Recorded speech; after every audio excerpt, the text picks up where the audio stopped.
हमने last time मोल करना शुरू किया था एंड पहला formula which was mass in gram divided by molar mass, उसे हमने दोनों तरीकों से इस्तेमाल किया था। If the mass is given to divide with the molar mass and the mole is there, और सेकंड था if mole are given and you are required the mass in gram, तो फिर यही फॉर्मूला ऐसे यूज होगा कि mole should be multiplied with molar mass to give you mass in gram. फिर हमने सेकंड फॉर्मूला भी आपसे शेयर कर लिया था, दैट वाज यूजिंग, नहीं किया क्या मास इन ग्राम कर लिया, मास इन ग्राम कर लिया। ओके सेकंड कर लेते हैं, मुझे लगा आपने मेरे साथ जो the second one is with the number of particles, which may be atoms, molecules or ions. अगर हमें किसी सब्सटेंस में मौजूद पार्टिकल्स गिवन हो, may be atoms, may be molecules और मे बी आयंस, तो हम उसे मोल में चेंज करते हैं with this formula. Number of particles which are given should be divided by Avogadro's number. The Avogadro's number is 6.02 into 10 raised to the power 23. So that means you can write the formula in more appropriate way like this. It is 6.02 into 10 raised to the power 20. ये formula पहले फॉर्मूले के हिसाब से इसलिए बहुत आसान है कि पहले फॉर्मूले में हमें ये भी देखना पड़ता था कि मास इन ग्राम किस चीज का है। कार्बन डाइऑक्साइड, पानी, ग्लूकोज का फॉर्मूला गिवन होता था, आप उस फॉर्मूले से मोलर मास निकालते, किसी का कुछ निकलता था, किसी का कुछ निकलता था। तो हर दफा सवाल में आपको मोलर मास निकालना पड़ता है। यहाँ आपको फायदा ये है कि इस बात की कोई इंपॉर्टेंस ही नहीं है कि जो चीज आपको गिवन है वो एटम है, मॉलिक्यूल है या आयंस है और किसके हैं, क्योंकि आपको हर दफा जो भी पार्टिकल्स गिवन है वो तो हम आपको बताएंगे, वो आप न्यूमरेटर में रखेंगे। Denominator is a fix thing, every time you have to divide with the same Avogadro sum. इसलिए ये न्यूमेरिकल ये या ये मोल निकालने का तरीका रिलेटिवली इजी है। अब आपके केस में इसमें विलन कैरेक्टर बन गया सिर्फ ये कि since the calculator is not allowed, so क्या हम एक्सपोनेंशियल फॉर्म में लिखे हुए नंबर के साथ कंफर्टेबल अंदाज से कैलकुलेशन कर सकेंगे या नहीं कर सकेंगे। तो जैसे मैंने आपको बताया, दिमाग से इस चीज को इसलिए खुरच के फेंक दीजिए कि they want to check the chemistry, not the calculation. अगर उन्हें आपकी कैलकुलेशन चेक करने का इतना शौक चलाएगा, तो जहां आपको साइंटिफिक रीजनिंग के नाम पर एमसीक्यूज दे रखे हैं, 10 नंबर मैथ्स के भी डाल देंगे, जैसे आसान बोर्ड के पेपर के पैटर्न में है। तो इसका मतलब है they are not looking for that, they looking for the subject. तो वो चाहते हैं सब्जेक्ट पे रहें और बेसिक चीज, तो वो बेसिक चीज क्या होगी, when you have numbers in this form where the power of 10 is on the right side and particular multiple is on the left side, तो जब हम आपको कोई पार्टिकल्स की तादाद देंगे तो वो भी ऑलमोस्ट इसी स्टाइल में होगी। तो पावर्स को पावर्स के साथ और नंबर को नंबर्स के साथ डिवाइड करना होगा इन अ वेरी इजी फैशन, जो हम अब आपको करके दिखाते हैं। सो अब इस फॉर्मूले को इस्तेमाल करके हम अगर कुछ क्वेश्चंस करते हैं तो like this, calculate the number of moles in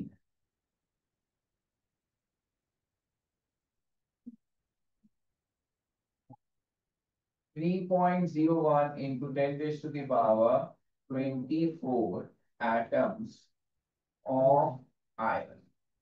अब हमने अपनी इंफॉर्मेशन दे दी कि they are atoms and they are of iron, but इन दोनों इंफॉर्मेशन की कोई खास कोई भी अहमियत नहीं, बल्कि खास तो क्या आम भी नहीं है। जब आप इसके मोल्स निकालेंगे तो you just need this number which is the number of particles, atom का है या कुछ भी है। तो ये हमने लिख दिया न्यूमरेटर में, और डिनोमिनेटर में लिख दिया। अब जैसे मैंने कहा कि हम आपको ऐसी फिगर्स देंगे जो एक नजर में आसानी से डिवाइड हो सके। तो क्या ऐसा हो रहा है? 3.01 ऊपर है और 6.02 नीचे है, तो एक आंख से दिख रहा है। 3 को डबल करें 6, 1 को डबल करें, तो इसका मतलब है आप ऐसे लिख सकते हैं 3.01 को 1 करें तो 6.02 हो गया, विच इज 1/2। 1/2 मीन्स 0.5, तो आप यहाँ लिख सकते हैं 0.5। अभी पावर्स का हिसाब क्या होता है? जो पावर्स डिनोमिनेटर में है वो न्यूमरेटर वाली पावर्स के साथ सब्ट्रैक्ट हो जाती हैं। तो 10 raise to the power 24 minus 23, ये हो जाएगा 0.5 into 10 raise to the power 1। 10 raise to the power 1 means 10। तो 10 को हाफ से मल्टीप्लाई करेंगे तो क्या आएगा? 5। ये बात इसी तरीके से करना क्यों जरूरी है? आप में से कोई ज्यादा समझदार होगा, वो कहेगा तो मैं पहले ही उसमें कर लिया था। बिल्कुल अच्छी बात है, लेकिन हमें यूं इसलिए करने की जरूरत है कि सपोज ये क्वेश्चन एमसीक्यूज में हो और हम एमसीक्यूज के आंसर्स आपको दें इस तरह।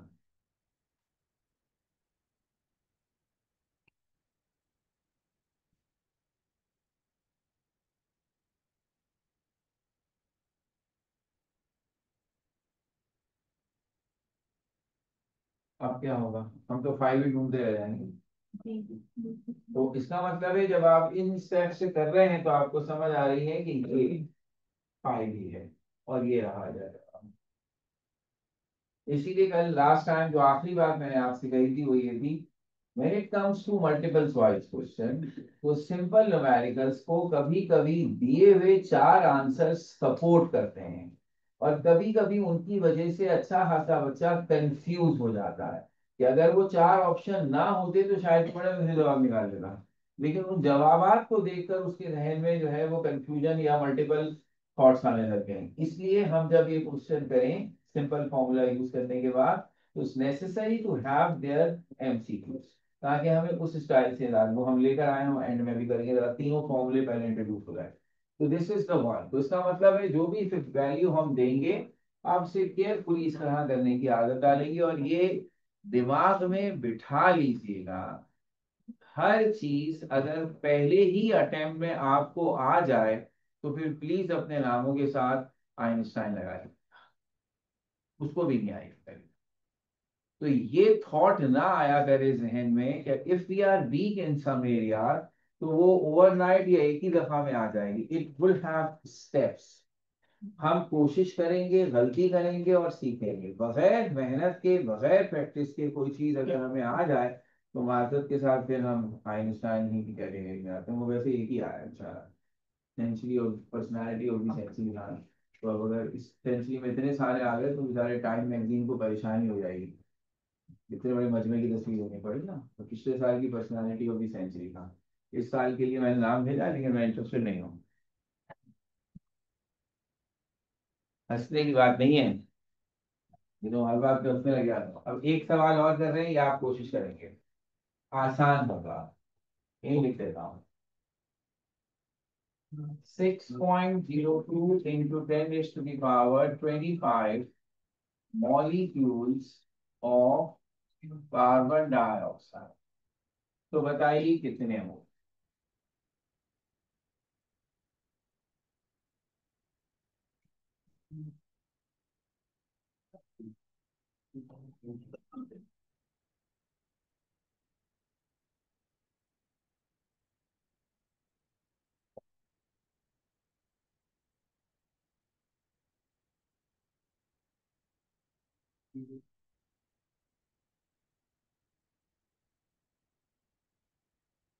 जस्ट टू मेक श्योर कि हम पावर्स को अच्छी तरह समझें, तो हमने जो मल्टीपल वाला पार्ट है वो तो सेम ही कर दिया ना, कोई मसला ही नहीं।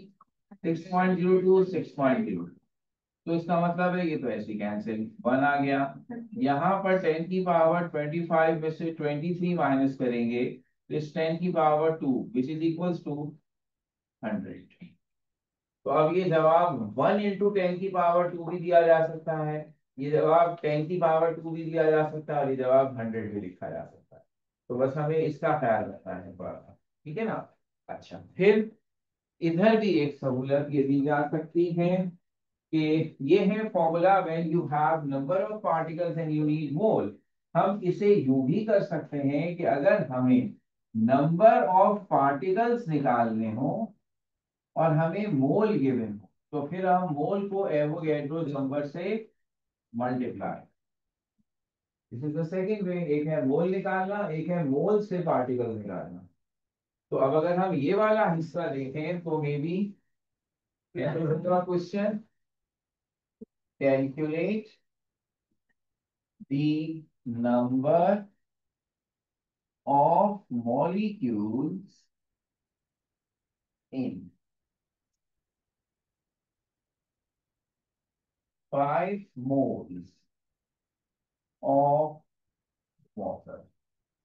तो हमने जब लिखा 5 moles of water, तो फिर हमारे पास फॉर्मूला है नंबर ऑफ पार्टिकल्स या molecules is equals to mole into Avogadro's number. तो मोल हो गया 5, एवोगैड्रोस नंबर हो गया ये।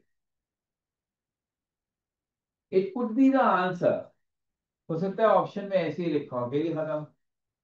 और अगर नहीं तो फिर अब आप क्या करेंगे, क्या आप इन दोनों को मल्टीप्लाई कर सकते हैं। तो अगर आप इन दोनों को मल्टीप्लाई करेंगे तो इतना 5 का टेबल तो मुश्किल नहीं होगा, 30.1 आएगा। This could also be the answer. याद रखिएगा, हर चीज में हम एक चीज को स्टैंडर्ड बनाते हैं just for the reference. Time के बेतहाशा यूनिट्स हैं, second, minutes, hours, days, week, years, century, कोई भी गलत यूनिट नहीं है, they are all standard unit. लेकिन अब अगर एक आदमी टाइम मिनट्स में नोट करे, दूसरा आवर्स में नोट करे, तीसरा वीक्स में नोट करे, तो उसकी कैलकुलेशन मुश्किल हो जाएगी ना। हम ऐसे कैसे ऐड कर देंगे उन्हें। तो हम कहते हैं किसी एक में सब ले आओ तो ऐसा यूनिट सेकंड बना दें, सिर्फ इसके कारण। बाकी यूनिट कोई काफिर नहीं है कि उन्हें इस्तेमाल नहीं कर सकते, वो भी कर सकते। इसी तरह आपको बचपन में ये बात बताई गई होगी कि जो हमारी एक्सपोनेंशियल नोटेशन होती है, साइंटिफिक नोटेशन, जिसमें कोई भी नंबर पावर ऑफ 10 में लिखा जाता है, उसमें जो नंबर यहाँ होता है जिसे आप इससे मल्टीप्लाई करते हैं, वो 10 से छोटा और 1 से बड़ा होता है। ये स्टैंडर्ड नोटेशन है। इसका ये मतलब नहीं है कि अगर हम ऐसा नहीं करेंगे तो वह नंबर ही गलत हो गया, तो नंबर गलत नहीं हुआ। तो इस स्टिल आंसर ये भी बिल्कुल सही है। अगर ये इम्तिहान में न्यूमेरिकल आता और ऐसे आंसर लिख देते, हम बिल्कुल सब पूरे करते, कोई इशू नहीं। एमसीक्यूज में तो ये प्रॉब्लम ही नहीं है। एमसीक्यूज में तो आपको अपने गिवन है आंसर ढूंढने पड़ेंगे, तो हो सकता है उन्होंने आंसर ऐसे दिया होगा। वरना इसकी स्टैंडर्ड फॉर्म के लिए अब आप क्या करेंगे, आप इस पॉइंट को इधर लाएंगे, तो ये बन जाएगा 3.01। अब ये हमारी शर्त पे आ गया, 1 से बड़ा और 10 से छोटा। क्योंकि आपने डेसिमल को लेफ्ट पे मूव किया है तो पावर में एडिशन हो जाएगा, राइट पे करते तो सब्ट्रैक्शन होता, तो पावर कितनी हो जाएगी, 10 की पावर। तो this is also answer, this is also answer, this is also. ये डिपेंड करता है कि जब हम सवाल दें तो हम आपको आंसर किस शक्ल में, तो हमें तीनों से सिमिलैरिटी होनी चाहिए। ऐसा ना हो कि हम इसे पकड़ कर बैठे हैं और जवाब इस स्टाइल से दिया जाए और आपकी आंखें सिर्फ ये देखें 10 की पावर 23, तो हो ही नहीं सकता। वो ये नहीं देख रहे कि साथ में क्या है। तो ये ना हम थोड़ा सा तो कर सकते हैं ना, तो ये ख्याल रखना है। तो इसका मतलब है अब हम नंबर ऑफ पार्टिकल्स वाले फॉर्मूले को दोनों तरह से देख सकते हैं। बाकी एग्जांपल्स एमसीक्यूज वाले स्टाइल से करते हैं बहुत ही। अच्छा, अभी वक्त है कि हम तीसरे को भी इंट्रोड्यूस कर देंगे। तीनों छोटे छोटे फॉर्मूले हैं ना। पहला था मास। ये फॉर्मूला विदाउट एनी रिस्ट्रिक्शन हर जगह इस्तेमाल हुआ, किसी भी चीज का मास देते फॉर्मूला देते हैं, बोल निकाल लीजिए। दूसरा फॉर्मूला, नंबर ऑफ पार्टिकल हर जगह इस्तेमाल होगा, कोई इसकी रिस्ट्रिक्शन नहीं है भाई। जो भी चीज हम आपको देंगे या तो एटम से मिलकर बनी हुई या मॉलिक्यूल से आएंगी, इसके अलावा कोई पॉसिबिलिटी। तो ये दोनों फॉर्मूले विदाउट एनी रिस्ट्रिक्शन हर सब्सटेंस पर इस्तेमाल हो सकते हैं। लेकिन ये जो तीसरा फॉर्मूला है इसका डोमेन रिस्ट्रिक्टेड है, इसमें हम थोड़ी सी पाबंदियां लगाएंगे। ये फॉर्मूला है if the volume of gas is given. तो पहली शर्त क्या हो गई, it is not for solid, it is not for liquid, it is for gas. और फिर उसके आगे लिखा होगा eight STP। so it means standard temperature pressure which is a particular conditions of temperature and pressure। standard temperature 0 degree centigrade को कहते हैं, जो केल्विन में 273 बन जाएगा। स्टैंडर्ड प्रेशर 1 atm को कहते हैं, जो टॉर में 760 बन जाएगा। स्टैंडर्ड प्रेशर की लॉजिक ये है कि it is at sea level, ठीक है ना। तो हमने सी लेवल को स्टैंडर्ड बनाया, तो दुनिया में जहां जहां जो जो इलाके सी लेवल पर हैं, हमने सी लेवल को अर्थ की स्टैंडर्ड सरफेस माना हुआ है। तो अब जो चीज इलाके सी लेवल से ऊपर है, समझो वो एबनॉर्मल इस सेंस में है कि they are at certain height from the standard surface of the earth. और अगर कोई गहराई में है तो फिर वो भी हमारे लिहाज से नेगेटिव उसमें जा रहा है। तो हमने सरफेस ऑफ द अर्थ को लिया है स्टैंडर्ड, और वहां एटमॉस्फेरिक प्रेशर 760 टॉर या 1 atm है। टेम्परेचर में हमारे पास ऑप्शन, पानी के फ्रीजिंग पॉइंट को स्टैंडर्ड लेते हुए हमने 0 डिग्री सेंटीग्रेड लिया, तो ये बन गया स्टैंडर्ड टेम्परेचर प्रेशर। प्रेशर तक तो किसी को एतराज नहीं हुआ, क्योंकि उसकी रीजन बहुत सॉलिड है कि yes the earth surface is considered as the sea level. लेकिन टेम्परेचर पे एतराज, 0 डिग्री तो कराची में कभी हुआ ही नहीं, समझ नहीं करो ना हमारे साथ। तो फिर हमने एक और टर्म बनाई, और वो है नॉर्मल टेम्परेचर प्रेशर, उसको NTP कहते हैं, या उसी का नाम है RTP, जिसको हम कहते हैं रूम टेम्परेचर प्रेशर। तो वहां हमने प्रेशर को नहीं छेड़ा, लेकिन ये कहा कि जो टेम्परेचर है वो लिया जाए जो नॉर्मली दुनिया भर में रूम टेम्परेचर होता है मोस्ट ऑफ द टाइम। तो चाहे आप दुनिया के किसी भी हिस्से में हो, हमारे ख्याल में 25 degree centigrade is the normal room temperature in most of the cases. तो एक स्टैंडर्ड 25 डिग्री सेंटीग्रेड के साथ है, वो RTP कहलाता है या NTP कहलाता है, और एक 0 डिग्री के साथ है, वो STP कहलाता है। हमारी किताब में STP इस्तेमाल, हम सारे काम STP के हिसाब से करते हैं। RTP के हिसाब से कैलकुलेशन का कोई काम नहीं किया जाए। हम STP को RTP को इस्तेमाल करते हैं, लेकिन इन सम अदर टॉपिक्स। तो इस जगह सिर्फ और सिर्फ हम STP यूज करेंगे, ठीक है। तो अब STP पर यानी स्टैंडर्ड टेम्परेचर प्रेशर पर किसी भी गैस का वॉल्यूम दिया हुआ हो, तो हम उसे मोल में कैसे चेंज करेंगे। Now this is the third and final case, volume of gas at STP। तो यहाँ जो चीज इस्तेमाल होगी वो ये है कि जब आपको मास इन ग्राम गिवन था, तो आप उसे डिवाइड करते थे मोलर मास से। अभी आपको वॉल्यूम गिवन है, तो आप डिवाइड करेंगे मोलर वॉल्यूम से। ये है हमारा पास। आसानी की बात ये है कि मोलर मास हर चीज का फॉर्मूला देखकर आप निकालते थे, और अगेन हर दफा अलग अलग निकलता था फॉर्मूले के हिसाब से। मोलर वॉल्यूम तमाम गैसेस के लिए सेम है, पढ़ के आए हैं आप गैसेस वाला हिस्सा। तो STP पर इसकी वैल्यू है 22.4। तो इसका मतलब है इस फॉर्मूले में भी आप एक फिक्स वैल्यू से डिवाइड करेंगे, चाहे गैस कोई भी हो। आपको इससे कोई दिलचस्पी नहीं है कि वॉल्यूम आपको जो STP पे दिया है वो हाइड्रोजन का है, नाइट्रोजन का है, अमोनिया का है, मीथेन का है, कार्बन डाइऑक्साइड का है, सबके लिए ये 22.4। क्या सेकेंड और थर्ड फॉर्मूला रिलेटिवली इजी हो गया, उसमें ये देखने की जरूरत ही नहीं सब्सटेंस कौन है। एक में एवोगैड्रो नंबर, एक में ये 22.4। पहला फॉर्मूला इस लिहाज से थोड़ी ज्यादा वर्किंग है कि आप पहले फॉर्मूले को देखकर उसका मोलर मास निकालते हैं, फिर फॉर्मूले को इस्तेमाल करते हैं। काम मुश्किल नहीं है, लेकिन इसके मुकाबले में थोड़ा सा ज्यादा। तो अब ये जहन में रखिएगा, मैंने ये दोबारा रिपीट किया है, उसका गैसेस में भी ये बात बताई हो कि STP के लिए मोलर वॉल्यूम 22.4 है डेसीमीटर क्यूब। आरटीपी या जिसको हम एनटीपी भी कहते हैं, उसमें मोलर वॉल्यूम है 24 डेसीमीटर। क्योंकि कैलकुलेशन के हिसाब से थोड़ा इजी है, लेकिन अब हमारे पास तो यही आप क्या कर सकते हैं। तो ये इसलिए बता रहे हैं कि एकेयू ईबी बोर्ड में दोनों इस्तेमाल होते हैं, कैम्ब्रिज में ये वाला इस्तेमाल, वो एचटीपी नहीं। तो अगर हम मुख्तलिफ जगहों से सवालात करेंगे तो हमें एसटीपी और आरटीपी दोनों के सवाल मिल रहे हैं। तो अगर कहीं आपको 24 वाला मिल रहा हो तो ये नहीं सोचेगा पता नहीं इनको आता नहीं है, हमें गलत बढ़ा गया। तो अगर टेम्परेचर कंडीशंस आरटीपी हैं तो फिर ये वैल्यू है, क्योंकि ये हमारे सिलेबस में नहीं होगी इसलिए हमें पता जरूर हो लेकिन इस्तेमाल ही करें। तो हम ऐसा कोई क्वेश्चन नहीं लेंगे जिसमें आरटीपी लिखा हुआ होगा, ठीक है ना। तो अब इसमें हमारे लिए आसानी क्या हो गई, अब बस हमें 22.4 डिवाइड करना है। तो हम नंबर ही आपको ऐसा देंगे वॉल्यूम का जो इस नंबर से आसानी से डिवाइडेबल हो जाए। जैसे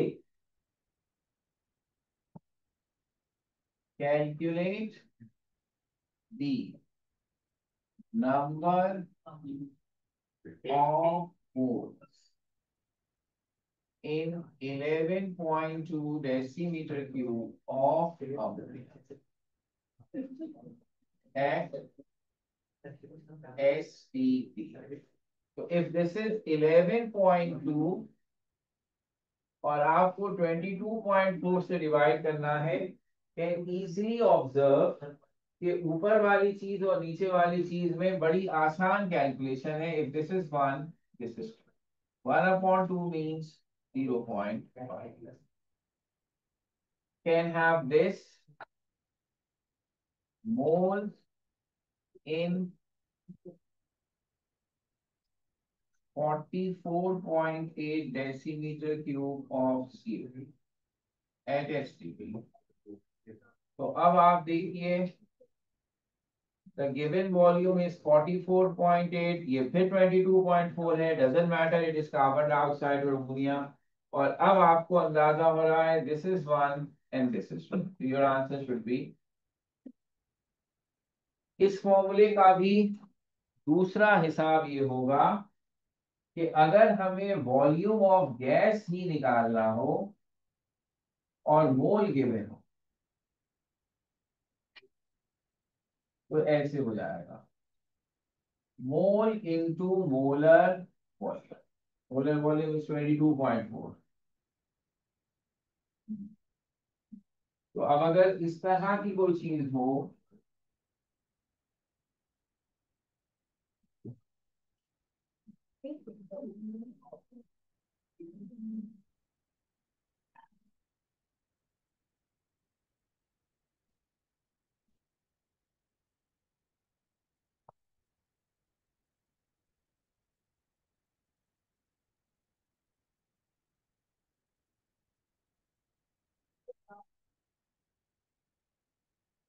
तो अगर हम आपसे कहें कि आप वॉल्यूम निकालिए for 10 moles of NO2 at HTP, तो वॉल्यूम का फॉर्मूला हो गया mole into molar volume which is 10 multiplied by 22.4, which is simply 222। 10 का भी टेबल आसान।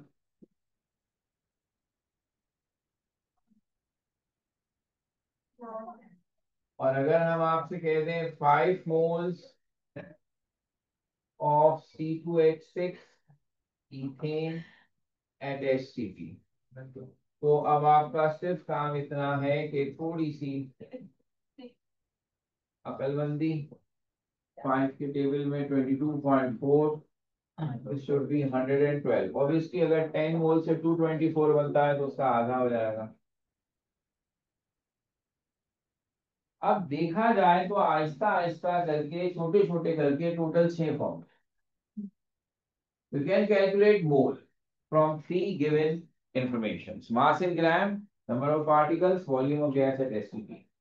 You can transform the given number of moles to 3 informations: same mass in gram, number of particles, and volume of gas at STP. तो ये 6 तरह से सवाल पूछ सकते हैं। या तो हम इनमें से तीनों में से कोई चीज देकर आपसे मोल पूछेंगे, या फिर मोल देकर इन तीनों में से कोई भी चीज। तो कहीं मल्टीप्लाई कहीं डिवाइड। तो हम अगर हम यूं याद रख लें कि जब मोल निकालना होगा तो हमेशा डिवाइड करें। मास इन ग्राम से निकालना है तो मोलर मास से, नंबर ऑफ पार्टिकल से निकालना है तो लिगैंडो नंबर से, और मोलर वॉल्यूम से निकालना है तो मोलर वॉल्यूम से निकालना है तो मोलर वॉल्यूम। और अगर मोल गिवन होगा और हमें कोई और चीज निकालनी है तो हम मल्टीप्लाई करें। तो अब ये देखते हुए हम आपको क्वेश्चन देते हैं, मिलके करेंगे। सबका स्टैंडर्ड यही है अभी फिलहाल। The simple use of these six possible relations. फॉर्मूले तीन है लेकिन इस्तेमाल छह तरीकों से होता है।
Okay, with answers.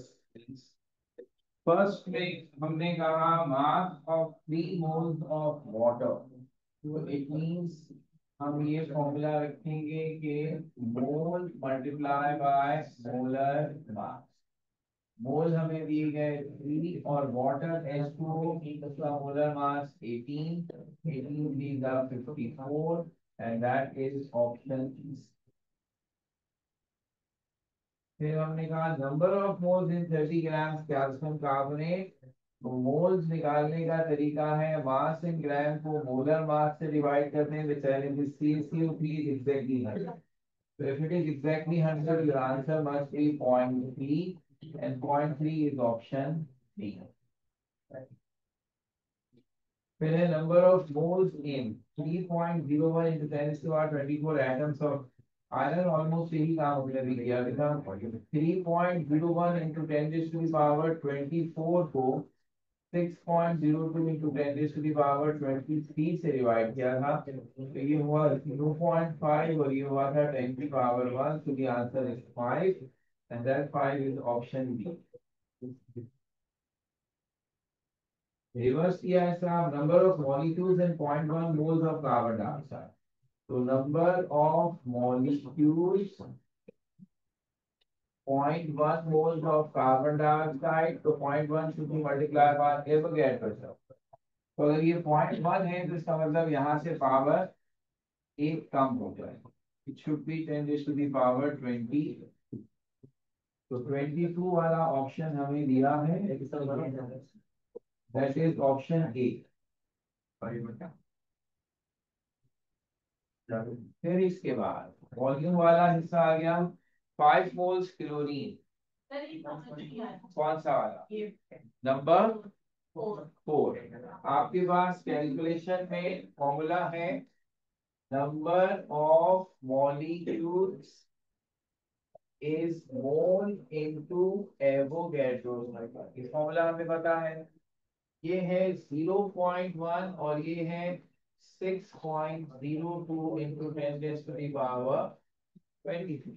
ऐसे कर लेते हैं, 0.1 को हम 10 की पावर -1 लिखते हैं, ठीक है, और फिर अब खुद ही देख लीजिए क्या होगा, 6.02 into 10 की पावर 23 और ये -1, तो क्या हो गया 10 की पावर 22, ठीक है।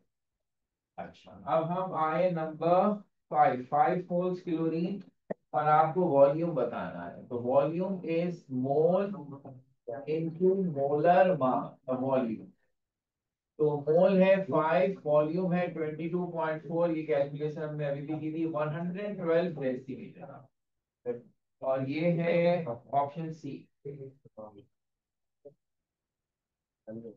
जब हमने अगले क्वेश्चन में देखा तो वहां एक छोटा सा ट्विस्ट ये किया कि वो जो हमने वॉल्यूम दिया है वो सीएम क्यूब, जब वो सीएम क्यूब में है तो हमारा जो मोलर वॉल्यूम है 22.4 that is in DM cube, so you have to convert the cm cube into decimeter।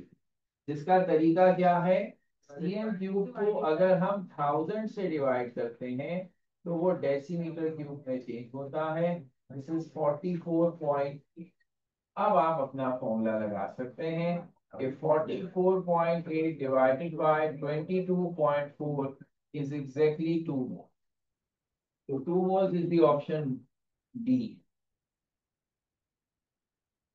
फिर इसके बाद सेम स्टाइल, अब हमने दोबारा आपसे कहा कि बेटा क्या चीज, क्या कह रहे हैं, 2000, वो इसलिए नहीं होगा कि आपने ये नहीं किया होगा, 44,800 को अगर आप डिवाइड कर देंगे तो फिर वो सीएम क्यूब में है, वो सीएम क्यूब को पहले हम डीएम क्यूब में चेंज करेंगे। सेवेंथ में हो गया 5 moles of C6H12O6 ग्लूकोज, सारी इशू यही है कि चूंकि फॉर्मूला थोड़ा बड़ा है, एग्जैक्ट मॉलिक्यूलर मास वो निकलेगा 180 और 5 मोल्स हैं, तो आप 5 मोल्स को 180 से मल्टीप्लाई करेंगे तो 900 and 900 is option C।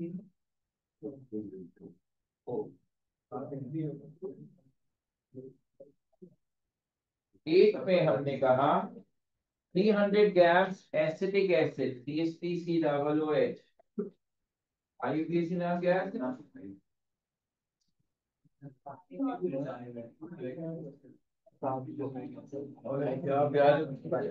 मैं नहीं पढ़ा था। जो नहीं पढ़ता वो बता रहे कुछ शर्म करो, हिंदू है पानी में मरो। कैसे?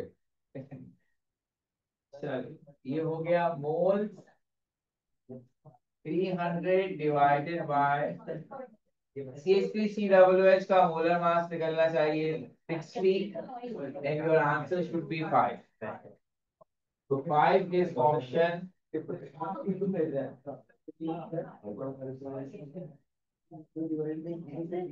अब हम आपसे कहते हैं 6 number of moles in 6.02 to 10 raised to the power 25 molecules of benzene.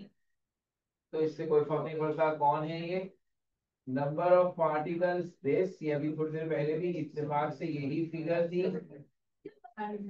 ये कैंसिल and 10 की पावर 2 आंसर आएगा which is 100 and that's option A. फिर हमें 10 में कहा गया कि आप मॉलिक्यूल्स बताइए in half moles of NO2। तो number of molecules in half mole, तो हाफ को 6.02 to 10 की पावर 23 से मल्टीप्लाई। ठीक है, दो ऑप्शन है, या तो आप 0.5 और 6.02 को मल्टीप्लाई करने बैठ जाए, या ये अकल रखें कि जब किसी चीज को हाफ से मल्टीप्लाई कहते हैं मतलब उसको आधा करें।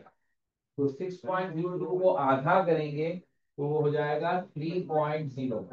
अब बेशक मल्टीप्लाई करके देखें, तो ये आंसर हमारे पास ऑप्शन में मौजूद है।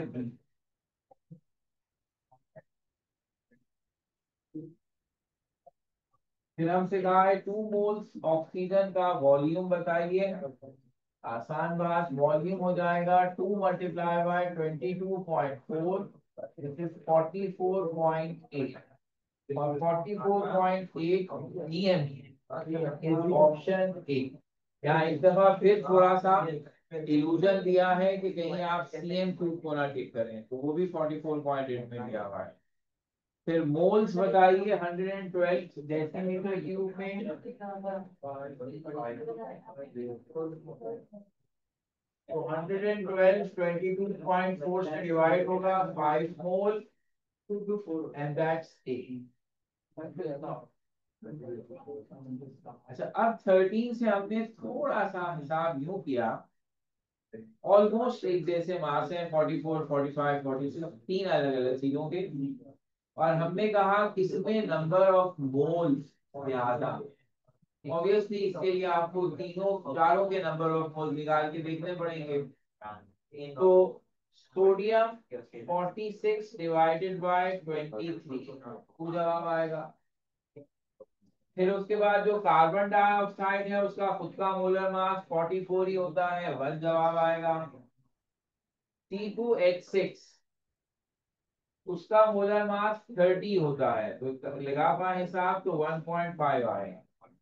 और NO2 का भी 46 होता है, 1 आएगा। तो कौन जीत गया? Sodium, that's option. फिर इसके बाद 14th वाले में भी हमने ऐसे ही किया है। क्या आप बताइए, मैक्सिमम मोल्स, दो ऑप्शंस में मॉलिक्यूल्स दिए हैं और दो ऑप्शंस में वॉल्यूम दिया है। You have to straight forward calculate the number of moles, तो भी पता चल जाएगा। एक में हमने आपको कहा 6.02 इंटू 10 की पावर 20, तो जब आप इसे 6.02 इंटू 10 की पावर 23 से डिवाइड करेंगे, भाई 10 की पावर 22 माइनस 23, 10 की पावर -1 विच इज 0.1। दूसरे वाले में आपको दिया गया 6.02 इंटू 10 की पावर 24। फिर वही कहानी है, ये कैंसिल, और 10 की पावर 24 माइनस 23 इज 10 की पावर 1 विच इज इक्वल्स टू 10। तो अभी तो फिलहाल 10 वाला जीत रहा है। थर्ड ऑप्शन में 44.8 को 22.4 से डिवाइड करेंगे 2, और फोर्थ में 112 को 22.4 से डिवाइड करेंगे 5। तो फिर ऑप्शन बी वाला जीत गया, जिसके पास 10 वोट। तमाम क्वेश्चंस में दो बातें हैं, सिंपल फॉर्मूले हैं, जहां डिवाइड कहां मल्टीप्लाई।